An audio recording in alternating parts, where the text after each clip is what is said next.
Hey, you can't park in a normal spot. You have a handicap placard. You have to park in the handicap spot. A long time ago, a friend of mine, Kabar, broke his left leg doing something stupid. It wasn't completely shattered, but he wasn't able to walk on it for quite a while.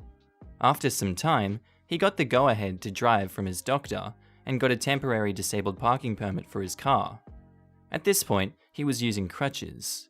I went over to his place one day to hang out, read, play video games. And after a couple of hours, his wife called and asked how the shopping went. "What shopping?" Kabar asked. The dummy forgot that it was his turn to do the grocery shopping. Not really much of an excuse, he had done it once already when on crutches. So naturally, we stop playing and hop in his car to drive to the grocery store. As we are pulling into the parking lot, he goes for the front, I assume to park in the handicap spot, but he sees a regular spot open just next to the disabled spot and resigns to simply park there instead. He says, "I'm not that disabled. A wheeler might need that spot." He got this really weird high-pitched chuckle of a laugh. Something like that. We get out of the car, and all of a sudden this crazy lady in a car behind us starts honking and yelling. "Hey, you can't park there, there's a disabled spot right there," she screamed. Thinking she was confused, I said, "This is a normal parking spot. The disabled spot over there is free if you need it." Apparently, crazy lady didn't like my assumption of her being disabled. "I'm not disabled, you retard. He is," pointing to Kabar.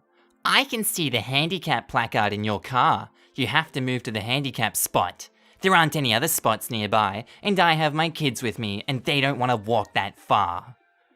Kabar looks slightly hurt by her words, but responds, "Ma'am, yes, I do have a handicap permit, but I don't have to park in the handicap spot. I'm leaving it open in case somebody with a greater disability arrives and needs to park, like someone in a wheelchair."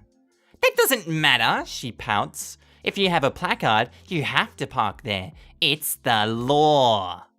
We were getting ready to just leave Crazy B when a cop happened to enter the lot, fairly close to where we were. Crazy starts violently honking and flashing her lights to get the cop's attention, which she does as he flips on his lights and drives up to the area and gets out. "What the hell's going on here?" he demands. Crazy starts, "Officer, they're breaking the law. They're not parking in the handicap spot, but they have a handicap placard." The officer did the same thing I did. He assumed that she meant we were in the handicap spot without a placard. He turns to Kabar and says, "You have a handicap placard, son?" "Yes, I do, but I'm not in a handicap spot. It's a normal parking spot."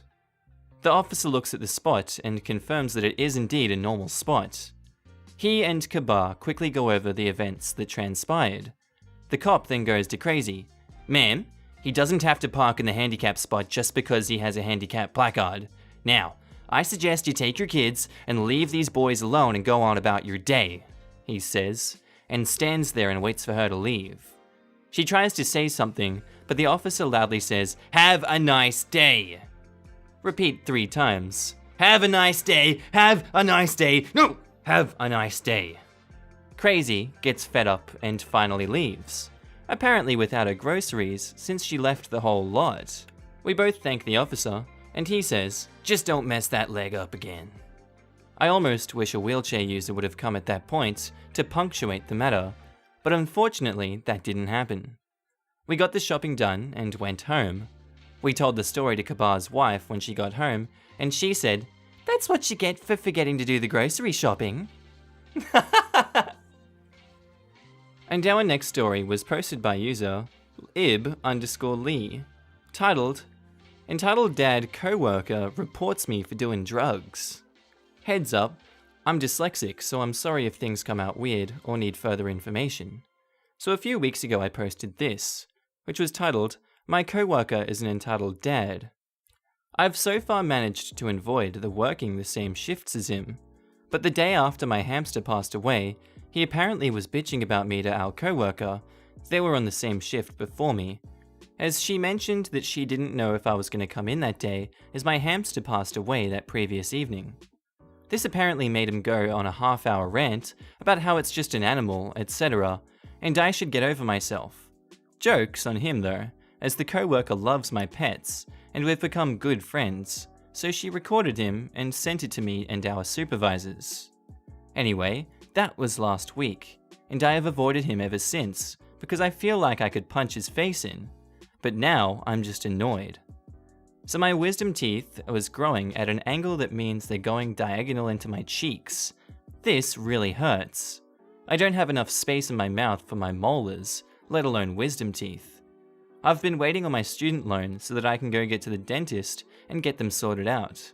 But in the meantime, I've been using Bunyella, the kids' teething gel, to help reduce swelling and numb the area as it really hurts. I was on my break earlier and popped some on my gums. At the same time, the jerk walked past. He likes to come in to check people are working properly, what isn't even something he should be doing or should be concerned about. Now, I've always been open about my struggles with anxiety, depression, and my self-harming, as sometimes we're working with people who get mad that they can't have their own way and just yell at us. And yelling is one of my triggers, so I've been very open about it in case I have an anxiety attack at work. I came back from my break to find that he'd gone straight to our boss and told her that I've been caught abusing substances at work, and how I was doing it in plain sight of our customers. I was in our cafe that attached to the library. He also decided to bring up my past with self-harming and how the job was obviously affecting my mental state, and so I shouldn't work there. I had to prove to my boss that it's just my teeth being fricked up, and it wasn't anything to worry about. I don't know why he couldn't have just approached me. I had to put it on there, and then so I could eat without any pain when my food touched my gum. But it's okay, cause now he's been reported for racism, sexism, and being homophobic. So go frick yourself, jerk. Edit. To those saying that it isn't an entitled parent story, I meant it as a continuation of my last post. I forgot to mention that. Also, about being reported for racism, sexism, and being homophobic, I wasn't there when it happened, but I included this so you would get an understanding that it's not only me that he has a problem with, but other people too. And our next story was posted by one of my favorite users also, Imaginary Broccoli 6, titled, "This Isn't KoolAid, Ma'am." This didn't happen to me, but to my dad a few hours ago, and he begged me to post it as this was just way too funny. A little context. So my dad is a regular blood donor, as it was found out quite recently that he has Rh null blood, aka golden blood. He knew this, but thought it wasn't a big deal, but boy was it. Because the rarity of the blood, especially in the small town he is in, he's been recommended by his doctor to donate blood at least once a month. I told him he should do it as well at my local mosque, and because of the rarity, he'll be helping a lot of other Rh blood carriers. So for the past 6 months, he has been donating his blood to the local blood bank. Actual story. So, today, while in his hometown, he did his donation at the local blood bank. Try saying that 5 times fast. Normally, it would take about 10 to 20 minutes for the blood to get into the pack. After that was done, he noticed the nurse didn't take the blood pack, so he decided in handing it over to the nurse at the front desk. At that moment, he noticed a small child right next to him who seemed curious about the blood. It doesn't seem to occur to the child that the sack my dad was holding in had blood in it, so he asked this. IK is innocent kid, EG entitled grandma, MD my dad, and N the nurse. "Hi, mister. Can I try some of your drink?" "Oh, this? Sorry kid, but this is blood. Not good to drink unless you're a spooky vampire." "Aw, but it looks so good. Okay then, bye mister." And the kid ran off. My dad was pretty surprised that a kid his age doesn't know what blood is, but curiosity piques the young minds, so nothing to be weird about. It was almost my dad's turn when a woman who was in her 70s stabbed her nails onto my dad's shoulders. "Excuse me? Oh, what? I believe you owe my grandson a drink." What? "My grandson told me he wanted to try your drink, but you refused to give it to him. Now give it to him now." Ma'am, I don't know what you're on right now, but this is not— "I don't care what drink it is. Give it to my grandson. He deserves it." I'm gonna need some help over here. signaling to the nurse. And the nurse comes over and she goes, "Yes? Can you please tell This man here refuses to give my grandson his drink. He deserves it, you know." What? This pack here? Yes, now give it here. Do you know what it is? It's KoolAid. Huh? The nurse takes the blood pack. "Ma'am, can you please read that label right there?" The entitled grandmother puts on her glasses and immediately goes dead white. "Now, is there anything else that I can help you with?" Entitled grandmother squeaks. No, it's all good, it's all good. She grabbed her child and yeeted out of there. "Thank you." "No problem. It isn't the first time she's done this. She keeps thinking this place is a mini-mart." No arrests or people beating, but just that. No TLDR, it's pretty short. What the hell was that? And our next story was posted by user amrinderzer16, titled, "Last Update for the Jeep Incident." This update is just answering some questions, and just the fact that she didn't do anything. If you want to skip, you can. Well, it has been the day since she said she would sue me if I didn't take it down, so I think her claims fell flat. I just want to thank everyone for their help and just want to answer some questions. For everyone worried about the Jeep, I'll take it to a garage tomorrow to make sure everything is fine with her. No, I don't want to countersue. I just want everyone to end quickly. It's very tense worrying about court and all. And yes, I did end up confirming it was entitled parent in the message. Asked her for pictures she had, and they matched. Really hoping that this will be the last update. Oh, okay, no, in that situation I thought personally that it was not the entitled parent, like a lot of people were saying in the comments. But, well, if he's got proof, good on him. Next story. And our next story was posted by user Potato Clan member, titled, "Aren't you buying this for my son?" One short story while hunting for Hot Wheels cars at Toys R Us. We have them in the Philippines. Happened like more than a year back. I was checking out a new delivery of Hot Wheels cars. I was then joined by this kid who also started grabbing cars and knocking them off the pegs. I picked up the fallen cars and placed them back. I make my choice, blue Civic Type R, when the entitled mother catches up to her son. Entitled mother to the little kid says, "Did you find anything yet?" "This one," which is a fantasy car. "Are you sure? Can I pick one more?" Entitled mother sees me with a car in hand, and entitled mother says to me, "What's some nice cars here?" "Oh, I don't really know what he likes, but they're all cool." Little kid grabs another car, the Max Speeder. "Is this a nice car?" "Oh, yeah, it's cool." "You like this?" "Yeah!" I start to walk away when I heard her call. "Hey!" "Yes?" "Aren't you gonna buy this?" "What?" "You said they were nice. Aren't you gonna buy it for him?" "And why would I do that?" "Well, you clearly have money and have no children, so you can buy this for him." I walk away and pay for my car. I don't know if the little kid got those two cars. I just hate it when people use the "you have no kids" argument. So sick of it. And our last story was posted by user LightRay1943, titled, "Dad Makes Military Grandpa Cry."